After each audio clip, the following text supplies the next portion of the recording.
ಇವನ ಹೆಸರು ಅರವಿಂದ್. ಅರವಿಂದ್ಗೆ ತಾನೊಬ್ಳು ಸುಂದರವಾಗಿರೋ ಹುಡುಗಿನ ಮದುವೆ ಆಗಬೇಕು ಅಂತ ತುಂಬಾ ಆಸೆ ಇರುತ್ತೆ.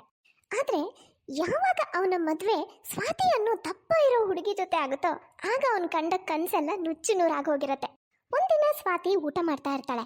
ಇದನ್ನ ನೋಡಿ ಅರವಿಂದ್ ಅವಳಿಗೆ ಹೇಳ್ತಾನೆ, ಯಾವಾಗ ನೋಡಿದ್ರು ತಟ್ಟೆ ತುಂಬ ತುಂಬ್ಕೊಳ್ಳೋದು ತಿಂತಾ ಇರೋದು. ಈ ಥರ ತಿನ್ನೋದಕ್ಕೆ ನೀನು ಇಷ್ಟು ದಪ್ಪ ಆಗಿರೋದು. ಸ್ವಲ್ಪ ತಿನ್ನೋದು ಕಡಿಮೆ ಮಾಡೋಕ್ಕಾಗಲ್ವಾ ನಿನಗೆ? ನಿನ್ನ ದೇಹ ನೋಡಿಕೊಂಡ್ರೆ ನಿನಗೆ ಸ್ವಲ್ಪ ಕಡಿಮೆ ತಿನ್ನಬೇಕು ಅಂತ ಅನ್ಸೋದು ಇಲ್ವಾ? ರೀ, ನಾನು ಬೆಳಗ್ಗೆಯಿಂದ ಏನೂ ತಿಂದಿಲ್ಲ, ಈಗಲೇ ತಿಂತಾ ಇರೋದು. ನೀನು ಯಾವ ಥರ ಅಂದರೆ ಇಡೀ ದಿನಕ್ಕೆ ಒಂದೇ ಹೊತ್ತು ತಿಂದ್ರೂ ಮೂರೂ ಹೊತ್ತಿಗಾಗೋ ಅಷ್ಟನ್ನು ಒಂದೇ ಹೊತ್ತಿಗೆ ತಿಂತ್ಯ ಅಂಥವಳು ನೀನು. ನೀನು ತಿನ್ನೋದು ನೋಡಿದ್ರೇ ನನಗಿಷ್ಟ ಆಗಲ್ಲ.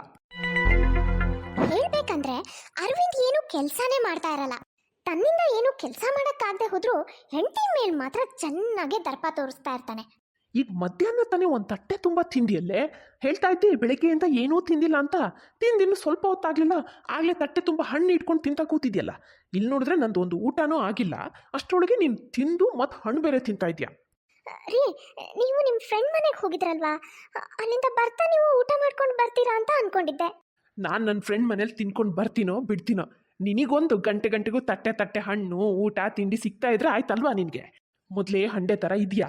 ಇಷ್ಟೊಂದು ತಿಂದು ಇನ್ನೂ ಅದೆಷ್ಟು ದಪ್ಪ ಆಗಬೇಕು ಅಂತಿದೆಯೋ ಏನೋ, ಎಲ್ಲ ನನ್ನ ಕರ್ಮ. ಹೀಗೆ ಅರವಿಂದ್ ಹೆಂಡತಿಗೆ ಅವಳು ದಪ್ಪ ಇರೋದ್ರ ಬಗ್ಗೆ, ಅವಳು ತಿನ್ನೋದ್ರ ಬಗ್ಗೆ ಬಾಯಿ ಬಂದಂಗೆ ಅಂತ ಇರ್ತಾನೆ. ಅಷ್ಟೊತ್ತಿಗೆ ಅರವಿಂದ್ ತಾಯಿ ಅಲ್ಲಿಗೆ ಬರ್ತಾಳೆ. ಅರವಿಂದ್, ಯಾವಾಗ ನೋಡಿದ್ರು ಪಾಪ ಆ ಹುಡುಗಿಗೆ ಬಾಯಿ ಬಂದಂಗೆ ಅಂತೀಯಲ್ಲ, ನೀವು ಒಂದು ಸ್ವಲ್ಪನೂ ಏನು ಅನ್ಸದೇ ಇಲ್ವಾ? ನನಗೆ ಯಾಕಮ್ಮ ಅನ್ನಿಸ್ಬೇಕಾಗಿರೋದು ಈ ಎಮ್ಮೆಗೆ. ಇವಳಿಗೆ ತಾನೊಂದು ಸ್ವಲ್ಪ ಎಕ್ಸಸೈಸು, ವಾಕಿಂಗು, ಯೋಗ ಇಂಥವನ್ನೆಲ್ಲ ಮಾಡಿ ಸ್ವಲ್ಪ ತೆಳ್ಳಗಾಗಬೇಕು ಅನ್ನೋದಿಲ್ಲ. ಯಾವಾಗ ನೋಡು ತಿನ್ನೋದು ಅಷ್ಟೇ. ತಿನ್ನೋದು ಬಿಟ್ಟರೆ ಬೇರೆ ಏನೂ ಗೊತ್ತಿಲ್ಲ ಇವಳಿಗೆ. ಇದೇ ಕಾರಣಕ್ಕೆ ಇವಳು ಈ ನಮ್ನಿ ಊದ್ಕೊಂಡಿರೋದು. ಅರವಿಂದ್, ಪಾಪ ಆ ಹುಡುಗಿಗೆ ಇಷ್ಟೆಲ್ಲ ಅಂತ ಇದೆಯಲ್ಲ, ಅವಳಿಗೆ ಅನ್ನೋಕ್ಕೂ ಮೊದಲು ನಿಂದೇನು ಅಂತ ನೀನು ಮೊದಲು ನೋಡ್ಕೊ. ಪಾಪ ಆ ಹುಡುಗಿ ಬೆಳಗ್ಗೆಯಿಂದ ಸಂಜೆವರೆಗೂ ಮನೆ ಎಲ್ಲ ಕೆಲಸನೂ ತಾನೇ ಮಾಡ್ಕೋತಾಳೆ. ನನ್ನ ಹತ್ರನೂ ಒಂದು ಕೆಲಸ ಮಾಡಕ್ಕೆ ಬಿಡಲ್ಲ. ಎಲ್ಲೋ ಒಂದು ಸ್ವಲ್ಪ ಸಮಯ ಸಿಕ್ಕಾಗ ಅಲ್ಪ ಸ್ವಲ್ಪ ತಿಂತಿರ್ತಾಳೆ. ಒಂದು ಹೊತ್ತೋ ಎರಡು ಹೊತ್ತೋ ತಿಂತಾಳೆ ಅಷ್ಟೇ, ನಾನು ನೋಡಿದ್ದೀನಿ. ಅಷ್ಟಕ್ಕೆ ನೀನು ಇಷ್ಟೆಲ್ಲ ಮಾತಾಡ್ತಾ ಇದೆಯಾ? ಅದೇ ನೀನೇನು ಮಾಡ್ತಿದ್ಯಾ? ನೀನು ಮಾಡ್ತಾ ಇರೋದೇನು? ಯಾವಾಗ ನೋಡಿದ್ರೂ ಮನೇಲೆ ಬಿತ್ಕೊಂಡಿರ್ತೀಯ. ಹೊರಗಡೆ ಹೋಗಿ ದುಡಿಬೇಕು, ಹಣ ಸಂಪಾದನೆ ಮಾಡಬೇಕು ಅನ್ನೋದಿಲ್ಲ. ನಿಮ್ಮಪ್ಪನ ಪೆನ್ಷನ್ ಹಣದಲ್ಲೇ ಈ ಮನೆ ನಡೀತಾ ಇರೋದು. ಅದೇ ಹಣದಲ್ಲೇ ನೀನು ಒಂದು ಸ್ವಲ್ಪ ತಗೊಂಡು ನಿನ್ನ ಫ್ರೆಂಡ್ ಜೊತೆನೂ ಹೋಗಿ ಮಜಾ ಮಾಡ್ಕೊಂಡು ಬರ್ತೀಯ. ನಿನ್ನಂಥವನನ್ನ ಪಾಪ ಈ ಹುಡುಗಿ ಮದುವೆ ಆಗಿರೋದೇ ಹೆಚ್ಚು, ಅಂಥದ್ರಲ್ಲಿ ಅವಳಿಗೆ ಅಂತ ಇದೆಯಾ? ಸಾಕು ಸುಮ್ಮನಿರಮ್ಮ. ಇವಳಿರೋ ಆಕಾರಕ್ಕೆ ಇವಳನ್ನ ಯಾವ ದೇಶದ ರಾಜ್ಕುಮಾರ ಬಂದು ಮದುವೆ ಆಗ್ಬಿಡ್ತಿದ್ದ? ನಾನು ಇವಳನ್ನ ಮದುವೆ ಮಾಡ್ಕೊಂಡಿರೋದು ಇವಳು ಪುಣ್ಯ. ಯಾವಾಗ ನೋಡಿದ್ರು ನೀನು ನನಗೆ ಅಂತ ಇರ್ತೀಯಲ್ಲಮ್ಮ. ಒಂದ್ಸಲ ನೀನು ಈ ಡುಮ್ಮಿ ಸೊಸೆ ಕಡೆನೂ ಗಮನ ಕೊಡು. ಅವಳು ಮಾಡ್ತಾ ಇರೋದನ್ನು ಸ್ವಲ್ಪ ನೋಡು. ನೋಡೋ, ಇನ್ನೊಂದು ಸಲ ಏನಾದರೂ ನೀನು ನನ್ನ ಸೊಸೆಗೆ ಡುಮ್ಮಿ ಗಿಮ್ಮಿ ಅಂತ ಅಂದರೆ ಸರಿ ಇರಲ್ಲ. ಆಮೇಲೆ ಅಮ್ಮನ ಮಾತಿಂದ ಕೋಪ ಮಾಡಿಕೊಂಡು ಅರವಿಂದ್ ಅಲ್ಲಿಂದ ಹೋಗ್ತಾನೆ. ಹೀಗೆ ಇನ್ನೂ ಸ್ವಲ್ಪ ಸಮಯ ಕಳೆಯುತ್ತೆ. ಈಗಲೂ ಅರವಿಂದ್ ಯಾವುದೇ ಕೆಲ್ಸಕ್ಕೆ ಸೇರ್ಕೊಂಡಿರಲ್ಲ, ಮನೆ ಜವಾಬ್ದಾರಿ ತಗೊಂಡಿರಲ್ಲ. ಹೀಗಿರ್ಬೇಕಿದ್ರೆ ಅರವಿಂದ್ ತಾಯಿಗೆ ತುಂಬ ಹುಷಾರಿಲ್ಲದೆ ಇರೋ ಹಾಗಾಗಿರತ್ತೆ. ಅತ್ತೆ, ಮಾತ್ರೆ ತಗೊಂಡು ಈ ನೀರು ಕುಡಿದು ಸ್ವಲ್ಪ ಆರಾಮಾಗಿ ಮಲ್ಕೊಳ್ಳಿ ಅತ್ತೆ, ನಿಮಗೆ ರೆಸ್ಟ್ ಸಿಕ್ಕಾಗುತ್ತೆ. ಸ್ವಾತಿ, ನನಗಂತೂ ನನ್ನ ಮಗಂದೇ ಚಿಂತೆ ಆಗೋಗಿದ್ಯಮ್ಮ. ಈ ನಾಲಾಯಕ್ ನನ್ನ ಮಗನಿಗೆ ಯಾವಾಗ ಬುದ್ಧಿ ಬರುತ್ತೋ, ಇದು ಯಾವಾಗ ಸುಧಾರಿಸ್ತಾನೋ, ಯಾವಾಗ ಈ ಮನೆ ಜವಾಬ್ದಾರಿ ತಗೋತಾನೋ ಗೊತ್ತಿಲ್ಲ. ಅವನಿಗೊಂದು ಕೆಲಸ ಮಾಡಬೇಕು, ತಾನು ದುಡಿಬೇಕು ಅನ್ನೋ ಮನಸ್ಸೇ ಇಲ್ವಲ್ಲಮ್ಮ. ಯಾವಾಗ ಅವನಿದೆಲ್ಲ ಅರ್ಥ ಮಾಡ್ಕೋತಾನೋ ಆವಾಗಲೇ ನನ್ನ ಆರೋಗ್ಯ ಸರಿ ಹೋಗೋದು. ಇದೇ ರೀತಿ ಆಗ್ಬಿಟ್ರೆ ನಮ್ಮ ಮನೆ ಪರಿಸ್ಥಿತಿ ಏನಾಗ್ಬೋದು ಹೇಳು? ಬರೋ ಇವ್ರ ಪೆನ್ಷನ್ ಹಣ ನಮಗೆ ಊಟ ತಿಂಡಿಗೆ ಸರಿ ಹೋಗುತ್ತೆ, ಅದರಲ್ಲೂ ಇವನು ಬೇರೆ ಖರ್ಚಿಗೆ ಗೀಸ್ಕೊತಾನೆ. ಅಲ್ಲಿಗೆ ಎಲ್ಲ ಆಗೋಯ್ತಲ್ಲ. ಮನೆ ಒಂದು ಸ್ವಂತ ಆಗಿರೋದಕ್ಕೆ ಬಚಾವಾಗಿದ್ದೀವಷ್ಟೆ, ಇಲ್ಲಾಂದ್ರೆ ಇನ್ನೂ ಕಷ್ಟ ಆಯಿತು. ಅತ್ತೆ, ಯಾಕಿಷ್ಟೊಂದು ಯೋಚನೆ ಮಾಡ್ತೀರಾ? ಏನು ಯೋಚನೆ ಮಾಡಬೇಡಿ ಅತ್ತೆ, ಎಲ್ಲ ಸರಿ ಹೋಗುತ್ತೆ.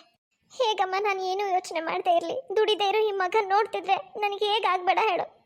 ಅದ್ರ ಮೇಲೆ ಪಾಪ ನಿನ್ನನ್ನು ಅವನಿಗೆ ಮದುವೆ ಮಾಡಿ ಕರ್ಕೊಂಡು ಬಂದು ನಿನ್ನನ್ನು ಗೋಳಿಗೆ ಇಟ್ಬಿಟ್ನೇನೋ ಅನ್ನೋ ಚಿಂತೆನೂ ನನಗೆ ಕಾಡುತ್ತೆ. ಮದುವೆ ಆದಮೇಲಾದ್ರೂ ಸುಧಾರಿಸ್ತಾನೆ, ದುಡಿಬೇಕು ಅನ್ನೋ ಮನಸ್ಸು ಅವನಿಗೆ ಬರುತ್ತೆ ಅಂತ ನಾನು ಯೋಚನೆ ಮಾಡಿದ್ದೆ. ಆದರೆ ಇವನಲ್ಲಿ ಅಂಥ ಲಕ್ಷಣಗಳೇ ಕಾಣಿಸ್ತಾ ಇಲ್ಲ. ಇವನು ದುಡಿತಾನೆ, ಸಂಪಾದನೆ ಮಾಡ್ತಾನೆ ಅನ್ನೋ ಭರವಸೆನೇ ಇಲ್ಲಮ್ಮ ನನಗೆ. ಅತ್ತೆ, ಅದೆಲ್ಲ ಬಿಟ್ಟು ಹಾಕಿ ಬೇಜಾರು ಮಾಡ್ಕೋಬೇಡಿ. ಈಗ ಮಾತ್ರೆ ತಿಂದು ನೀವು ಮಲ್ಕೊಳ್ಳಿ. ಪಾಪ ಅತ್ತೆ ಮಗನ ಬಗ್ಗೆ ಬಹಳ ಚಿಂತೆ ಹಚ್ಕೊಂಡಿದ್ದಾರೆ. ಇವತ್ತು ಇವ್ರ ಮನೆಗೆ ಬರಲಿ, ಮಾತಾಡ್ತೀನಿ. ಅರವಿಂದ್ ರಾತ್ರಿ ಮನೆಗೆ ಬಂದಮೇಲೆ ಸ್ವಾತಿ ಇದ್ರ ಬಗ್ಗೆ ಅವನ ಹತ್ರ ಮಾತಾಡ್ತಾಳೆ.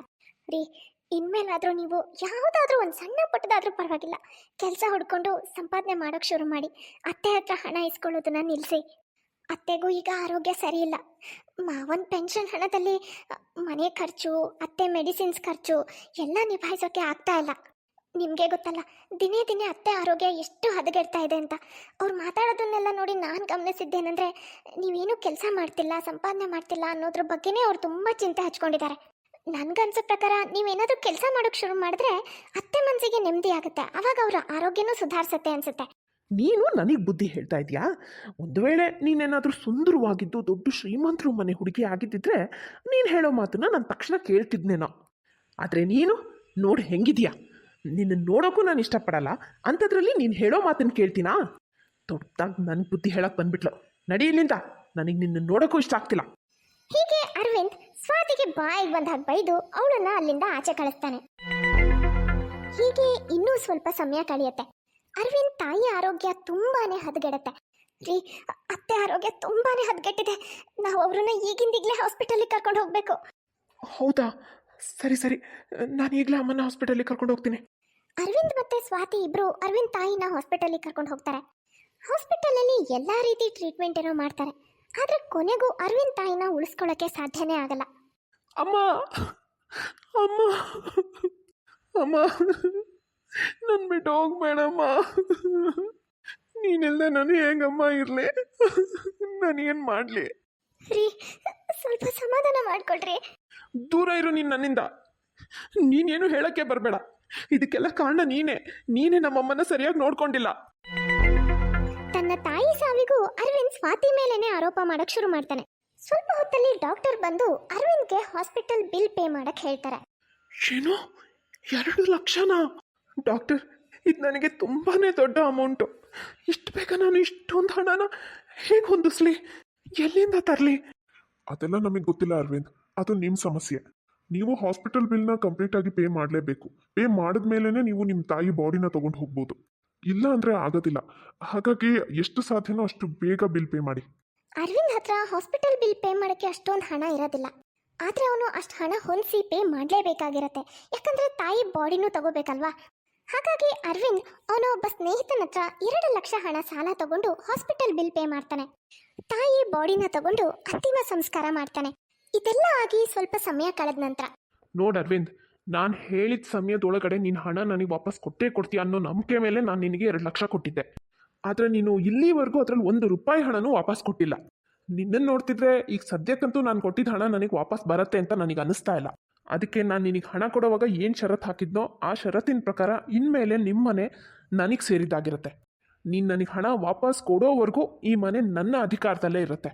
ರವಿ, ಇಷ್ಟೊಂದು ನಿಷ್ಠುರವಾಗಿ ನಡ್ಕೋಬೇಡವೋ? ಎಷ್ಟೇ ಅಂದ್ರೂ ನಿನ್ನ ಫ್ರೆಂಡ್ ಅಲ್ವಾ? ರೀ, ಅಂದ್ರೆ ನೀವು ಈ ಮನೆನ ಅಡ ಇಟ್ಬಿಟ್ಟು ಹಣ ತಗೊಂಡು ಬಂದಿದ್ರಾ?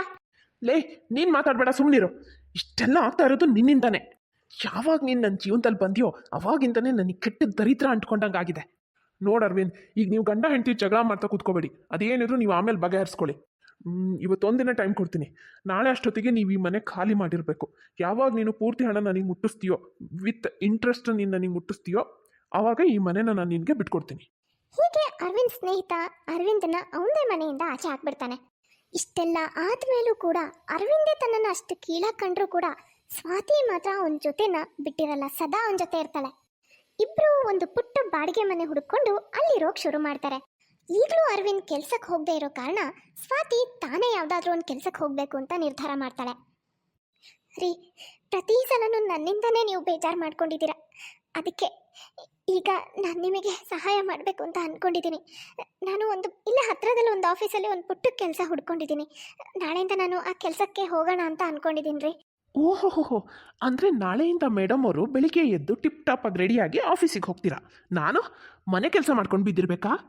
ರೀ, ಮತ್ತೆ ನೀವು ನಾನು ಹೇಳಿದ್ದನ್ನು ತಪ್ಪಾಗಿ ಅರ್ಥ ಮಾಡ್ಕೋತಾ ಇದ್ದೀರಾ. ನಿಮಗೆ ಸಹಾಯ ಮಾಡಬೇಕು ಅನ್ನೋದು ಬಿಟ್ಟರೆ ನಾನು ಆರಾಮಾಗಿ ಕೆಲಸಕ್ಕೆ ಹೋಗಬೇಕು, ನೀವು ಮನೇಲಿದ್ದು ಮನೆ ಕೆಲಸ ಮಾಡಲಿ ಅನ್ನೋದು ನನ್ನ ಉದ್ದೇಶ ಅಲ್ಲ. ನಿಮಗೆ ಯಾವುದಾದ್ರೂ ಒಂದು ಕೆಲಸ ಸಿಗೋವರೆಗೂ ನಾನು ಕೆಲಸಕ್ಕೆ ಹೋಗ್ತೀನಿ ರೀ. ನಿಮಗೆ ಕೆಲಸ ಸಿಗೋವರೆಗೂ ಮನೆ ಖರ್ಚಿಗಾಗುತ್ತಲ್ವಾ. ಹಾಗೆ ನನ್ನ ಹತ್ರ ನನ್ನ ಮದುವೆ ಟೈಮಲ್ಲಿ ನಮ್ಮ ಮನೇಲಿ ಕೊಟ್ಟಿರೋ ಒಡವೆಗಳೆಲ್ಲ ಇದೆ. ನೀವು ಒಂದು ಕೆಲಸ ಮಾಡಿ, ಆ ಒಡವೆಗಳನ್ನೆಲ್ಲ ಮಾರಿಬಿಡಿ. ನಾವು ಮುಂದೆ ಆದಾಗ ಮತ್ತೆ ಮಾಡಿಸ್ಕೋಬೋದು.